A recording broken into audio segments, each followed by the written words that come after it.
പരിശുദ്ധ പരമദ്വീപികാരുണ്യത്തിന് എന്നേരവും ആരാധനയും സ്തുതിയും പുകഴ്ചയും ഉണ്ടായിരിക്കട്ടെ. പരിശുദ്ധ പരമദ്വീപികാരുണ്യത്തിന് എന്നേരവും ആരാധനയും സ്തുതിയും പുകഴ്ചയും ഉണ്ടായിരിക്കട്ടെ.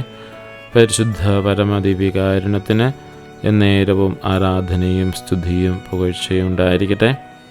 നല്ല ഈശോയെ, അങ്ങയുടെ സന്നിധിയിൽ ഈ നിമിഷം ആയിരിക്കുവാൻ സാധിച്ചതിനെ ഓർത്ത് പ്രത്യേകമായി ഞങ്ങൾ നന്ദി പറയുന്നു. ലൂക്കായുടെ സുവിശേഷം 1-ാം അധ്യായം 43-ാം വചനം ഇത് ഞങ്ങൾ ധ്യാന വിഷയമാക്കുന്നു. ഈശോയെ, ഈ വചനത്തിൻ്റെ അടിസ്ഥാനത്തിൽ ഞങ്ങളുടെ ജീവിതത്തെ പുനഃക്രമീകരിക്കുവാനും പുനർവിചിന്തനം ചെയ്യുവാനുമുള്ള കൃപയും അനുഗ്രഹവും ഞങ്ങൾക്ക് നൽകണമേ. ഞങ്ങളുടെ കുറവുകളെ പരിഹരിക്കുകയും ഞങ്ങളുടെ ജീവിതത്തിലേക്ക് ആവശ്യമായ സകല കൃപാവരങ്ങളും നൽകി അനുഗ്രഹിക്കുകയും ചെയ്യണമേ. അങ്ങനെ ഈ 25 നോമ്പിൻ്റെ ഞങ്ങളുടെ ഓരോ ഒരുക്കങ്ങളും കൂടുതൽ തീഷ്ണതയോടെ ഈശോയുടെ പുൽക്കൂട്ടിലേക്ക്, ഈശോയിലേക്ക് തന്നെ ഞങ്ങൾ ചേർന്ന് നിൽക്കുവാനും അങ്ങനെ ഈശോ ഞങ്ങളുടെ ഹൃദയങ്ങളിൽ ജനിക്കുവാനും ഞങ്ങളെ സഹായിക്കുന്നതിന് കാരണമായി തീരട്ടെ. ഈശോ നമ്മുടെ കൂടെ ഉണ്ട് എന്നത് വലിയൊരു ഭാഗ്യമാണ്. ഈശോയുടെ സാമീപ്യം നമുക്ക് വലിയൊരു കൃപയാണ്. ഈശോയുടെ എളിമ, ഈശോയുടെ ജീവിതം നമുക്ക് നൽകിയിരിക്കുന്ന വലിയൊരു മാതൃകയാണ്.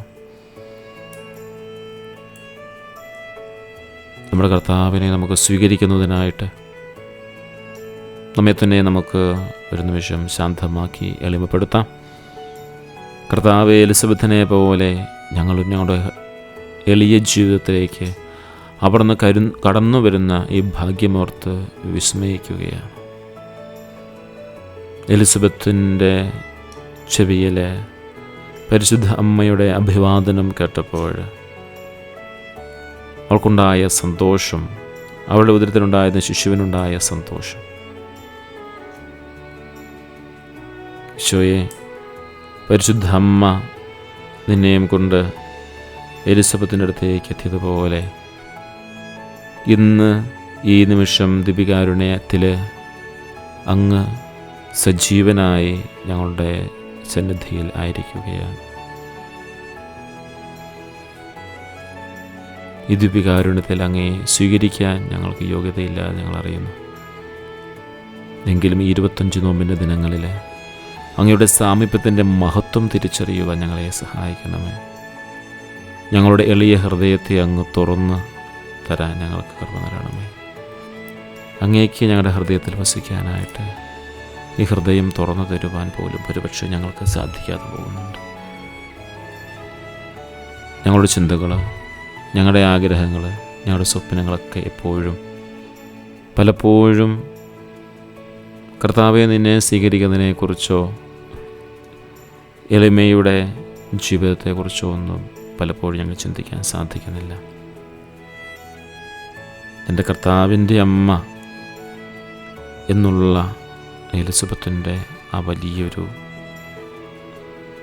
ആഹ്വാനം, വലിയൊരു ഏറ്റുപറച്ചിൽ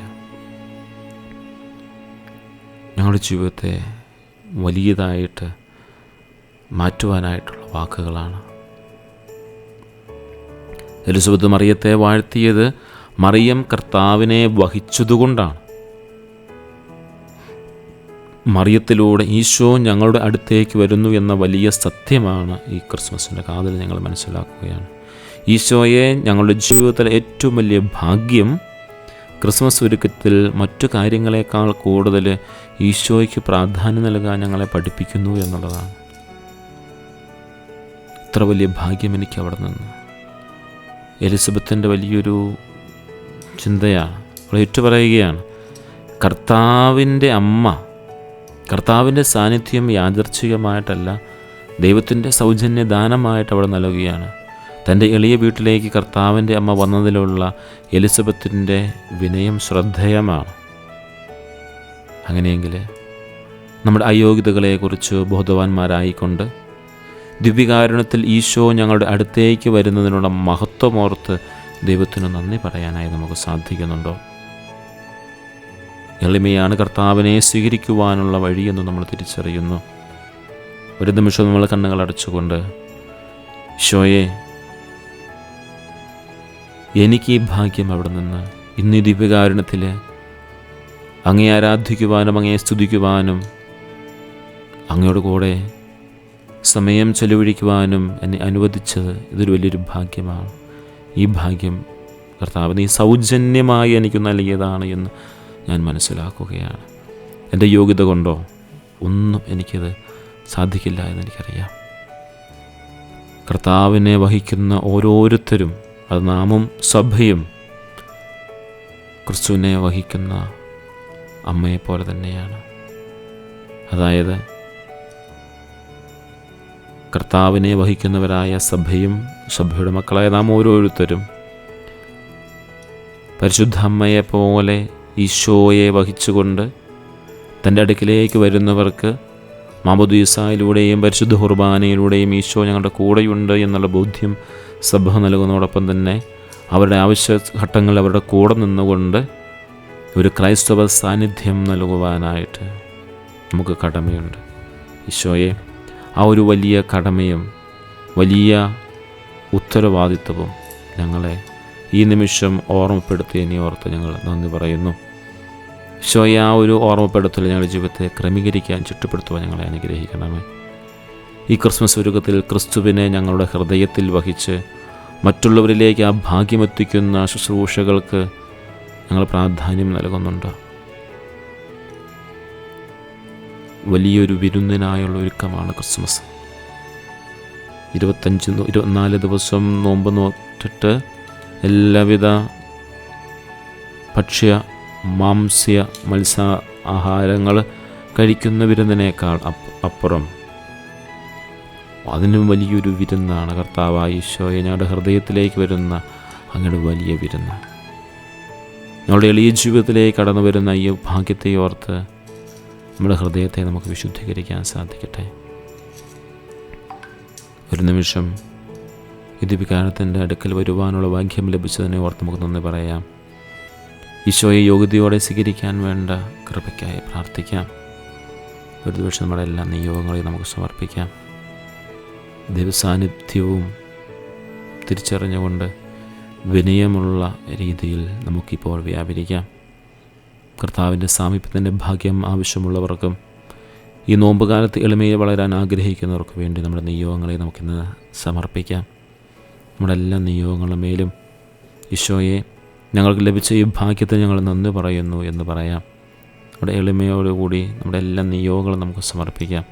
എളിമയോടെ ഈശോയെ സ്വീകരിക്കുന്നതിനും ഞങ്ങളുടെ ജീവിതത്തിൽ അവിടുത്തെ സാമീപ്യം എപ്പോഴും നിലനിർത്തുന്നതിനും വേണ്ടി ഈശോയെ, ഞങ്ങൾക്ക് ലഭിച്ച വലിയ ഭാഗ്യത്തെ ഞങ്ങൾ നന്ദി പറയുന്നു. അഹങ്കാരം, സ്വാർത്ഥത എന്നിവയിൽ നിന്ന് ഞങ്ങളുടെ വിടുവിക്കുന്നതിനും എളിമയുള്ള ഹൃദയം ഞങ്ങൾക്ക് നൽകുന്നതിനും വേണ്ടി ഞങ്ങൾ പ്രത്യേകമായി പ്രാർത്ഥിക്കുകയാണ്. ഞങ്ങളുടെ പ്രാർത്ഥന ഇതാണ്: ഈശോയെ, ഞങ്ങൾ ലഭിച്ച ഈ ഭാഗ്യത്തിന് ഞങ്ങൾ നന്ദി പറയുകയാണ്.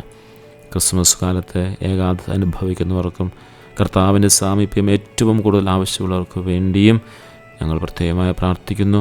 ഈശോയെ, നീ അവരുടെ അടുത്തെത്തുമ്പോൾ അവർക്ക് പ്രാർത്ഥിക്കാനായിട്ട് സാധിക്കട്ടെ, നന്ദി പറയാനായിട്ട് സാധിക്കട്ടെ. ഈശോയെ, ഞങ്ങൾക്ക് ലഭിച്ച ഈ ഭാഗ്യത്തിനോട് ഞങ്ങൾ നന്ദി പറയാനായിട്ട് സാധിക്കട്ടെ. ഈശോയെ, ഞങ്ങളുടെ എല്ലാ വ്യക്തിപരമായ പ്രാർത്ഥനകളെയും നിയോഗങ്ങളെയും അങ്ങയുടെ സന്നിധിയിൽ ഞങ്ങൾ സമർപ്പിക്കുകയാണ്. ഞങ്ങളുടെ എല്ലാ വ്യക്തിപര നിയോഗങ്ങൾ പൂർത്തീകരിക്കുമ്പോൾ അതിൻ്റെ സംലഭ്യതയിൽ ഞങ്ങൾക്ക് ഇങ്ങനെ പ്രാർത്ഥിക്കുവാനുള്ള കൃപ കൂടി നൽകണമേ. ഈശോയെ, ഞങ്ങൾക്ക് ലഭിച്ച ഈ ഭാഗ്യത്തിന് ഞങ്ങൾ നന്ദി പറയുന്നു എന്ന് പറയാൻ തക്ക വിധത്തിൽ ഞങ്ങളെ ജീവിതത്തെ അനുഗ്രഹിക്കുകയും നന്ദി പറയാൻ തക്ക വിധം ഞങ്ങളുടെ ഹൃദയത്തെ ക്രമപ്പെടുത്തുകയും ചെയ്യണമേ. കർത്താവിന് ദാനമായി നൽകാത്തതായിട്ട് ഞങ്ങളുടെ ജീവിതത്തിൽ ഒന്നുമില്ല. അങ്ങേക്ക് നന്ദി പറയാൻ പോലും സാധിക്കുന്നതിന് അങ്ങയുടെ കൃപ ഞങ്ങൾക്ക് ആവശ്യമാണ്, ഞങ്ങൾക്കറിയാം. കർത്താവായ ഈശോയെ, എൻ്റെ കർത്താവ് എൻ്റെ അടുക്കൽ വന്നതിന് എൻ്റെ ഭാഗ്യമാണെന്ന് ഞാൻ തിരിച്ചറിയുന്നു.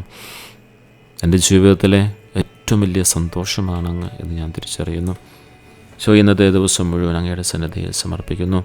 പ്രത്യേകിച്ച് നോമ്പിന് വേണ്ടിയുള്ള എൻ്റെ ഒരുക്ക ദിവസങ്ങളെ കൂടുതൽ തീക്ഷ്ണതയോടെ അങ്ങയോട് ചേർത്ത് വയ്ക്കാനായിട്ട് ഞാൻ ആഗ്രഹിക്കുന്നു. പരിശുദ്ധ പരമ ദിവ്യകാരുണ്യത്തിന് എന്നേരവും ആരാധനയും സ്തുതിയും പുകഴ്ചയുണ്ടായിരിക്കട്ടെ. പരിശുദ്ധ പരമ ദിവ്യകാരുണ്യത്തിന് എന്നേരവും ആരാധനയും സ്തുതിയും പുകഴ്ചയുണ്ടായിരിക്കട്ടെ. പരിശുദ്ധ പരമ ദിവ്യകാരുണ്യത്തിന് എന്നേരവും ആരാധനയും സ്തുതിയും പുകഴ്ചയുണ്ടായിരിക്കട്ടെ. നമ്മുടെ കർത്താവ് ഈശോ മിശിഹായുടെ കൃപയും പിതാവായ ദൈവത്തിൻ്റെ സ്നേഹവും പരിശുദ്ധാത്മാവിൻ്റെ സഹവാസവും നമ്മളെല്ലാവരോടും കൂടി ഉണ്ടായിരിക്കട്ടെ, ഇപ്പോഴും എപ്പോഴും എന്നേക്കും. ആമേൻ.